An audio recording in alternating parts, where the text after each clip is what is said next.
We made a video on episode number 275 talking about the issue in the NBA, that being the season is too long. And a lot of different people took that and ran with the idea. Michael Jordan was a star that played all 82 games in his prime.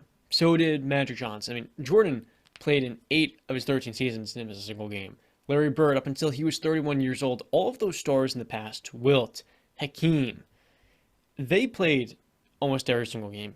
Now today, there's this thing called load management, and over 7% of or over 6% of the league currently is injured in All-Star break.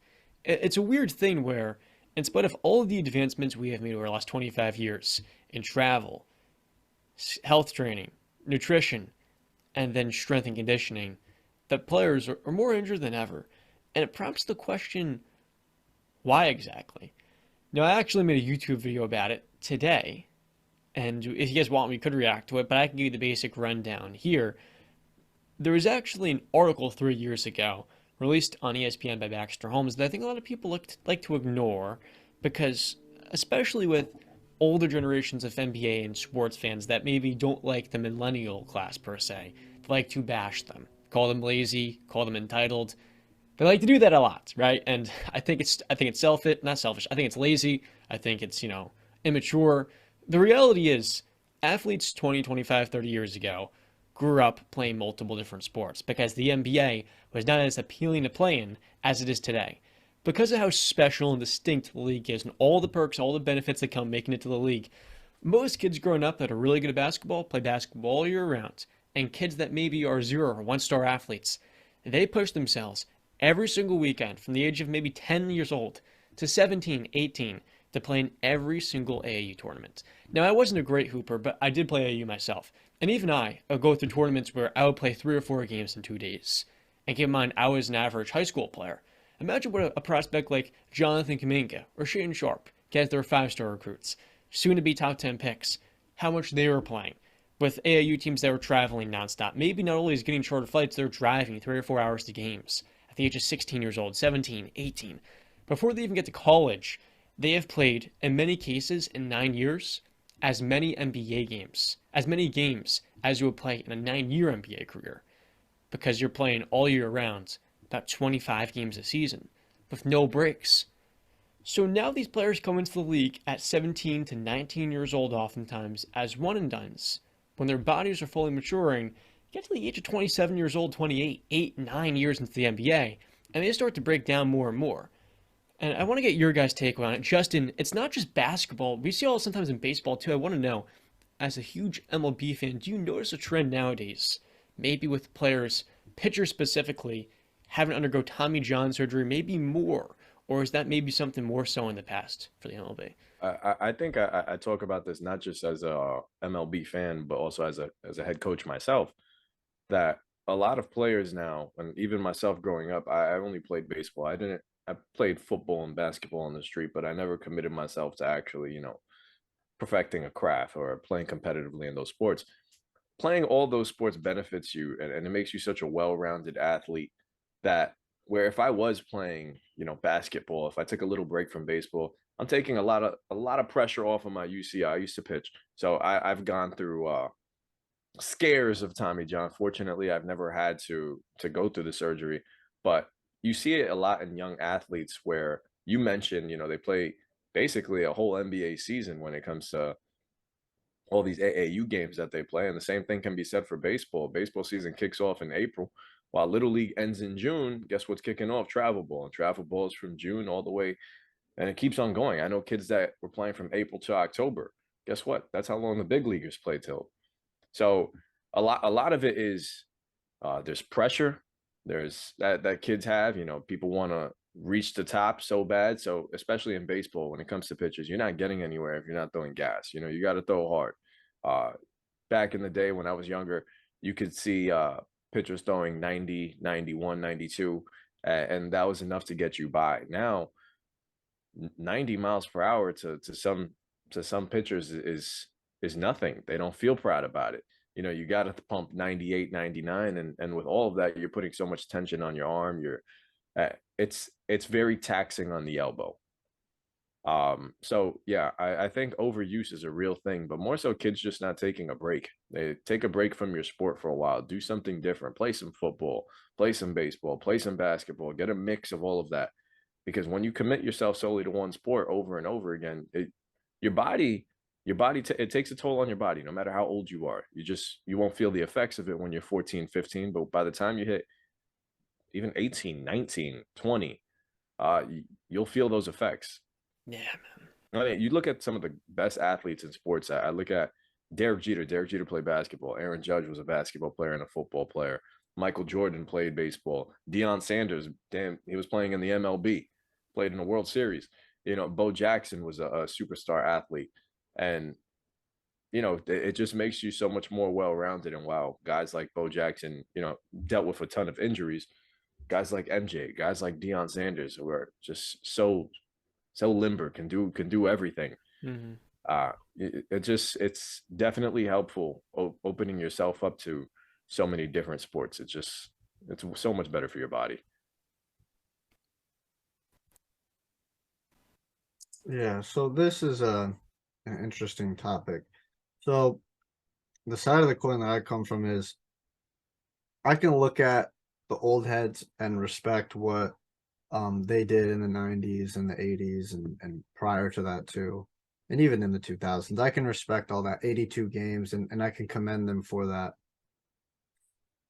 I listen, we're all speculating here in terms of why these injuries are starting to happen now. We can make like you guys have, you can make a good case for it's all the games that the kids are playing even early on into 10, 11, 12. But we don't know for sure. And you would honestly think if somebody would have told you that you wouldn't believe it. You would think it'd be the opposite, that with all the advancements in technology, science, equipment and everything in terms of just all sports, you would think that wouldn't be the case, but we don't know. Listen, I'm cool with load management. I'm a big Kawhi Leonard fan. I get it. I mean, why the hell am I going to play 82 games? What does it do? I get a badge? Do I get a cookie for playing 82 games? No. I get a nod of respect from some fans and media members. Nah, I'm all right. I'll take my days off because why subject my body to that type of damage? Let me So play. Sorry. Let go me ahead. No. play every regular season game at the expense of being available in the playoffs. Yeah. So again, I can look at both sides of the coin and I can say, respect old heads, but also let's all look at it objectively. Nobody's disrespecting old heads. We're just saying, dude, the game would be better if it was shorter. It would. The product would be better. Yeah. Yes, can you make an argument, oh, they just take even more games off. They'd miss more games. There's a chance because injuries is a part of the sport. But if you want to do the best, if you're all for player health and player safety, then at the end of the day, that does not equal playing 82 games. It equals shortening the season. Mm-hmm. Guess what? Your ratings will probably be better because your superstar players are playing more. People actually care earlier into the season instead of like a fan like me who loves NBA. I don't really start caring about it until after the Super Bowl. Mm. And there's only 25, 28 games left in the season then. Yeah. And even then, they're still down the stretch. Some of the superstar and star players aren't even playing those games. Yep. It's ridiculous. So I don't know how an NBA fan you can sit there and just say, oh, but the old head did it. Oh, you guys are just all the. We respect that. We love that. But also we can say, wouldn't it be better if MJ only had to play 60 games? He didn't have to tear it. Maybe he plays those extra years. It doesn't take those 2 retirements. You would want to cut the season down by 22 games? Oh, yeah. I would much rather. I mean, dude, I would make a case for even lesser games, but they wouldn't do that. So 60 is a perfect spot. I know they'd probably go for 70. They're probably going to meet in the middle at like 70, but I would shorten the season. I don't know why. Why do you need that many games? Even in baseball, Justin, why do you want 100 and however many games? Why do you want that? That is ridiculous. Justin, how many games outside of Yankee Stadium are empty ballparks? PNC Park's beautiful. In summer, I can go front row in center field for $12. Yeah, it's just nobody cares. Like, dude, too much of anything is not good. All right. Too much water can kill you. You can get water poisoning. All right. Doing the devil's tango at nighttime, too much, not a good thing. All right. You need to take some breaks. So having sport like a UFC fan, a wrestling fan. I once watched WrestleMania 34, I believe it was. It was an 8-hour long show. I love wrestling. It's my first love as a child. I don't want to watch it for 8 straight hours. What case I'm trying to make is too much of anything is not always a good thing. Absolutely. Quality over quantity. Yeah. So this whole thing about MLB, why do you think the NFL is so prestigious? I don't even like the 17th game. Major reason is just because I hate the number changes. Now you're making my brain work even harder. Now I got 13-4 and all that. Like, just goddamn it, I've known it for my entire life, 16 games. And now you can't even go 8-8 anymore. It's ridiculous. But I just don't like the 17th game, because did that 17th game really mean anything to you guys? Like, no. Was it? It wasn't. But you like the NFL because it's a shorter season. You have every game basically means something. And rivalry. And what were you gonna say? Rivalry. There is no rivalry in basketball. There was the rivalry. 80s. Rivalry. Okay, why are you saying it like that? Rivalry. Rivalry. There you go. Thank you. You're saying like rivalry. Rivalry. Yeah. Rivalry. Rivalries were what got me into basketball. I think for a lot of NBA fans that look at it today, there is none because the season's too long. There's nothing interesting. Yeah. So there actually was a study, Brand, a couple in this article called "These Kids Are Ticking Time Bombs," where in a series of studies in 2018 and 2016, a couple of researchers from the University of Wisconsin noticed that 36% of high school athletes that classify in a specialized sport are, listen to this, 2 to 3 times more likely to suffer a hip or knee injury. Yeah. So while the upsides of specialization in sports are unclear because they can run your body down and maybe you break down before you even get to the college level, it's pretty clear the downsides of injury are a lot more likely. As you said, too much water can kill you. Yeah. Sports is about recovery. That's how you get better. It's how you get gains in the gym. It's how you get better as an athlete. John, I hate to bring it up, and people have been saying on our Brady clips online, oh, this guy must love Brady. What are you, dating Brady or something? Listen, I hate to bring it up again, but the TB12 method, pliability. Do you understand how much Pilates, stretching, yoga does for the body? My mom's a Pilates instructor. Mm-hmm. She's trained with Romana, who trained with Joseph Pilates, the creator of Pilates. Okay. It's incredible for your body. It's great for your body. So I think even kids down in the middle school, high school, you should be getting massages. You should be stretching. You should be doing yoga or Pilates. Pliability is everything. It's very good for your body. It'll change your life. Mm-hmm. There's no doubt about it. There's a couple of people, knees over toes guy, where the stretches they do are so unorthodox, but they clearly work to alleviate pain. Yes. And I said all of that before about these NBA players because you want the best product on the floor. And I had this whole thing about why for players to say it's physically impossible to play all 82 games. And, we make the references to the past. Michael played 3 sports. Duncan did not start playing basketball until 15. Kobe played soccer growing up. And even then, Kobe grew up in Italy from 6 to 14. Mm-hmm. He didn't have AAU over there. And as Kobe said in this interview with Baxter Holmes, we played 1 game, maybe a week, but usually 1 game every 2 weeks in Italy.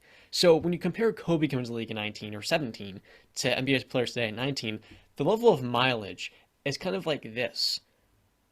And so it's not surprising that these guys are dealing with more lower body injuries. And you look at stars, almost every single team is missing one of their top 2 players for a good portion of the season. Almost every single one. Mm-hmm. And I made this reference to the Pelicans, Justin, how for Zion, the season is too long for him. But if you give him an extra day of rest, you play once every 3 days, opposed to once every 2.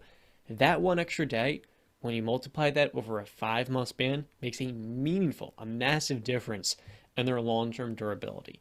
But the issue here, the weed work that I was wrong about is that, look, the NBA can shorten the season. That's not going to fix the problem. It's going to be youth sports and basically, minimizing, this constant play and really propelling more and more recovery. And that's a lot easier said than done because a lot of these parents want to see their kids get college educations. And you can't tell them, no, your son only has to play 5 days a week because for a lot of these players, every single AAU tournament, every single baseball training session is an opportunity to get a free college education And maybe for those that actually have the potential to make it to the professional level, it's the opportunity to live out your dream. Yeah, John, I do. One thing I will say is I don't even think it's really about playing two sports. I think it's mostly about, listen, you could pick your sport. It's all about the recovery, though, afterwards.